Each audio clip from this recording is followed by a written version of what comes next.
নমস্কাৰ এই মুহূৰ্তত আহি পৰিছে কেইবাটাও বিগ ব্ৰেকিং নিউজ আজি 11 অক্টোবৰ আৰু এনে ধৰণৰ খবৰ নিটো চাবলৈ চেনেলটো সাবস্ক্ৰাইব কৰি ভিডিঅ'টোত এটা লাইক কৰি দিবলৈছো ৰাতিপুৱাৰ প্ৰথমটো খবৰ জুবিন গাৰ্গক লুণ্ঠনৰ ভয়ংকৰ তথ্য লাভ কৰিছে এছআইটি জেৰাত জুবিন গাৰ্গক লুণ্ঠনৰ ভয়ংকৰ তথ্য প্ৰদান কৰিছে সিদ্ধাৰ্থ শৰ্মা আৰু শেখৰজ্যোতি গোস্বামীয়ে সিদ্ধাৰ্থ শৰ্মা আৰু শেখৰজ্যোতিয়ে লাখ লাখ টকা লুটিছিল জুবিন গাৰ্গৰ 5 লাখ টকীয়া মাইক ক্ৰয় কৰি দেখুৱাইছিল 16 লাখ টকাৰ বিল জুবিনৰ ধন লুটি মাতিছিল ইটোৰ পিছত আনটো মিছা জোনালী ষ্টুডিঅ' নিৰ্মাণত লাখ লাখ টকা লুণ্ঠনৰ অভিযোগ জুবিন গাৰ্গৰ লুণ্ঠনৰ টকাৰে শেখৰজ্যোতিয়ে বনাইছে 3 মহলীয়া অট্টালিকা কিন্তু বহু কষ্ট কৰিও জুবিন গাৰ্গে সম্পূৰ্ণ কৰিব পৰা নাছিল সপোনৰ খাৰঘুলিৰ ঘৰখন ভুৱা বিল জুবিন গাৰ্গক দেখুৱাইছিল সিদ্ধাৰ্থ শৰ্মাই জুবিনৰ কষ্টৰ ধন লুটি অবাধ সম্পত্তি মালিক হৈছিল শেখৰজ্যোতি গোস্বামী লগতে সিদ্ধাৰ্থ শৰ্মা জোনালী ষ্টুডিঅ'ত জুবিনে ব্যৱহাৰ কৰা মাইকটো লৈও ব্যাগুম কেলেংকাৰী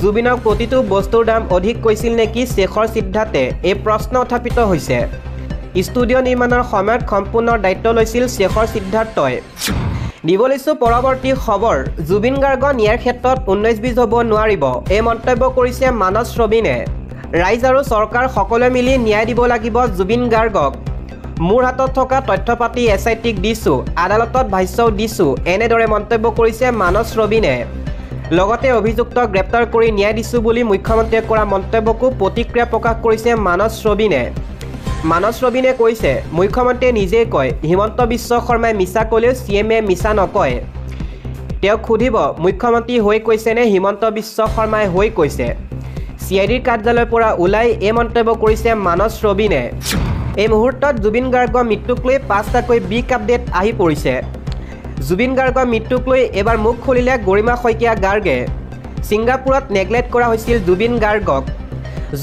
ভাগৰুৱা হৈ নিথৰুৱা হৈ পৰিছিল কিয় ছিংগাপুৰত এনেকুৱা হ'ল জুবিন গাৰ্গৰ লগত ইহঁতৰ পাৰ্টিত যোৱাৰ সময়ত জুবিনে বেগত ভৰাই লৈ গৈছিল টেবলেট প্ৰেছাৰৰ টেবলেট খাই আছিল জুবিনে ভিটামিনৰ টেবলেটটো খাই আছিল জুবিন গাৰ্গে কিন্তু 19 ছেপ্টেম্বৰত জুবিন গাৰ্গে খোৱা নাছিল কোনো ধৰণৰ টেবলেট ব্ৰেকফাষ্ট নকৰাকৈ হোটেলৰ পৰা জুবিন গাৰ্গক লৈ যোৱা হৈছিল জুবিন য'তেই যায় তালৈকে টেবলেটসমূহ লৈ যায় 19 ছেপ্টেম্বৰত ব্ৰেকফাষ্ট কৰিবলৈ হয়তো পোৱা নাছিল জুবিন গাৰ্গে ৰহস্যজনকভাৱে জুবিন গাৰ্গক টেবলেট খাবলৈ দিয়া নহ'ল জুবিনৰ দোষীক আটাইতকৈ চৰম শাস্তি দিবই লাগিব এই ডাঙৰ মন্তব্য কৰিছে গৰিমা শইকীয়া গাৰ্গে জনাবলৈছো অন্য এটা খবৰ জুবিন গাৰ্গে পলিটিক্স বেয়া পাইছিল প্লিজ জুবিনক লৈ কোনেও ৰাজনীতি নকৰিব এই মন্তব্য কৰিছে গৰিমা শইকীয়া গাৰ্গে জুবিন গাৰ্গক ন্যায় দিয়ক জুবিনৰ লগত কি হৈছিল জানিব লাগিব ছিংগাপুৰত জুবিনৰ লগত প্ৰকৃততে কি হৈছিল ইমান মৰমীয়াল মানুহজনৰ লগত কি হৈছিল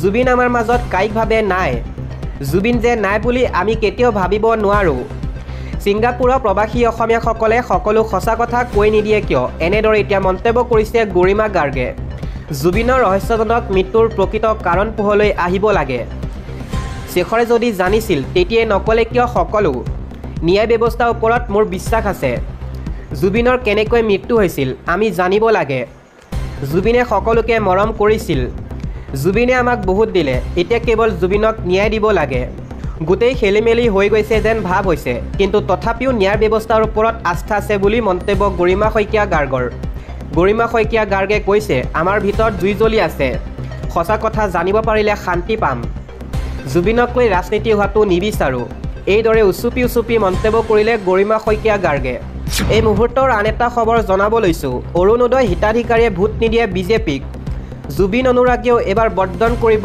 বিজেপিক অসমীয়াৰ শত্ৰু বিজেপি জনজাতিকৰণ নকৰাতে হৈছে বিজেপিৰ একমাত্ৰ বিফলতা বিজেপিত এতিয়া থকাৰ পৰিৱেশ নাই মই তেল মাৰিব নোৱাৰোঁ সম্পত্তি গঢ়িব নোৱাৰিলোঁ গতিকে মই দলত থকাৰ যোগ্যতাও নাই মই বিশেষ একো নকওঁ জনতাই সকলো দেখিছে আৰু বুজিছে অৰুণোদয় আঁচনি পোৱা মহিলাইও ভোট নিদিয়ে বিজেপিক এনেদৰে বিজেপি ত্যাগ কৰিয়ে ৰাজেন গোহাঁই বিস্ফোৰণ দিবলৈছো অন্য এটা ৰাজনৈতিক প্ৰেক্ষাপটৰ খবৰ বিজেপিৰ ওপৰত বিশ্বাস নাই কংগ্ৰেছৰ হাত ধৰিবলৈ সাজু হাজাৰ লোক এই মন্তব্য কৰিছে কংগ্ৰেছৰ সাংসদ গৌৰৱ গগৈয়ে আজি কংগ্ৰেছত অনুষ্ঠিত হয় বৃহৎ যোগদান কাৰ্যসূচী 2024 নিৰ্বাচনৰ পূৰ্বে শক্তি বৃদ্ধি হ'ব কংগ্ৰেছত বৃহৎ যোগদান কাৰ্যসূচী প্ৰাক্তন বিধায়কসহ হাজাৰ হাজাৰ লোকে একেলগে যোগদান কৰিব কংগ্ৰেছত।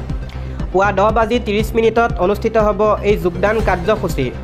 ৰাজীৱ ভৱনত মেগা যোগদান কাৰ্যসূচী অনুষ্ঠিত হ'ব কংগ্ৰেছৰ। প্ৰাক্তন বিধায়ক কাৰ্তিক সিংহাই যোগদান কৰিব কংগ্ৰেছত। কিৰীপ চলিহাৰ পুত্ৰ আকাশীষ চলিহাই যোগদান কৰিব কংগ্ৰেছত। গুৱাহাটী HCৰ শ্ৰেষ্ঠ অধিবক্তা নৱজ্যোতি কোঁৱৰেও কৰিব যোগদান। বৰাকৰ অমিত কুমাৰ কালুৱাৰেও কৰিব কংগ্ৰেছত যোগদান। টাই আহোম যুৱ পৰিষদৰ নেতা উদ্দিত ফুকনেও কৰিব যোগদান। কংগ্ৰেছৰ নীতি আদৰ্শৰ প্ৰতি আকৰ্ষিত হৈ যোগদান কৰা কথা ঘোষণা কৰিছে আটাইকেইগৰাকীয়ে। দিব লৈছোঁ আন এটা খবৰ। এইবাৰ কামপুৰত চলিব প্ৰশাসনৰ উচ্ছেদ অভিযান। কামপুৰা বনাঞ্চলিক কাৰ্যালয়ৰ অন্তৰ্গত লুটুমাৰী সংৰক্ষিত বনাঞ্চল বেদখল হোৱা ভূমিত চলিব এই উচ্ছেদ অভিযান। অসম চৰকাৰৰ পৰিৱেশ আৰু বন বিভাগৰ নগাঁও সংমণ্ডল কাৰ্যালয় দিছে উচ্ছেদৰ বাবে জাননী। বেদখলকাৰীক 15 দিনৰ ভিতৰত বনাঞ্চল ভূমি খালী কৰিবলৈ সময়সীমা ধাৰ্য কৰিছে প্ৰশাসনৰ লোকে। অসম চৰকাৰে ঘোষণা কৰিলে ADRE তৃতীয় বৰ্গৰ 7,650টা পদৰ ফলাফল। এই মুহূৰ্তত ষ্টুডেণ্টৰ কাৰণে এটা বিশেষ খবৰ আহি পৰিছে। শুকুৰবাৰে পুৱা 10:30 অসম প্ৰত্যক্ষ নিযুক্তি পৰীক্ষা চমুকৈ ADRE অন্তৰ্গত তৃতীয় বৰ্গৰ 7,650টা পদৰ ফলাফল ঘোষণা কৰা হৈছে। পৰীক্ষাত অৱতীৰ্ণ হোৱা প্ৰাৰ্থীসকলে অসম চৰকাৰৰ অফিচিয়েল ৱেবছাইট assam.gov.in জৰিয়তে ফলাফল পৰীক্ষা কৰিব পাৰিব। এই পৰীক্ষাৰ বাবে ৰাজ্যৰ 28খন জিলাৰ 23,85,421 প্ৰাৰ্থীয়ে আবেদন কৰিছিল। ইয়াৰে 17,31,616 গৰাকী প্ৰাৰ্থী লিখিত পৰীক্ষাত অৱতীৰ্ণ হয়। স্কিল টেষ্টৰ বাবে বাছনি লাভ কৰে 16,295 গৰাকী প্ৰাৰ্থীয়ে। ইয়াৰে 13,877জন প্ৰাৰ্থীয়ে লাভ কৰে বাছনি।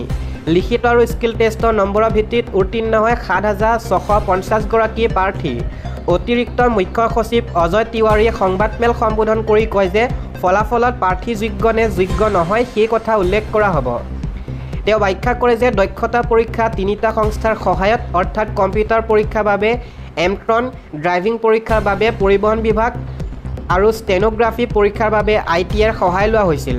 দক্ষতা পৰীক্ষা উত্তীৰ্ণ হোৱা প্ৰাৰ্থীক মেধাৰ ভিত্তিত চাকৰি বিভাগত পদ আবণ্টন দিয়া হ'ব। সামৰি লোৱা 50টা বিভাগৰ ভিতৰত কৃষি বিভাগত সৰ্বাধিক পদ খালী আছে আৰু সেই অনুসৰি তাত সফল প্ৰাৰ্থী নিযুক্তি দিয়া হ'ব।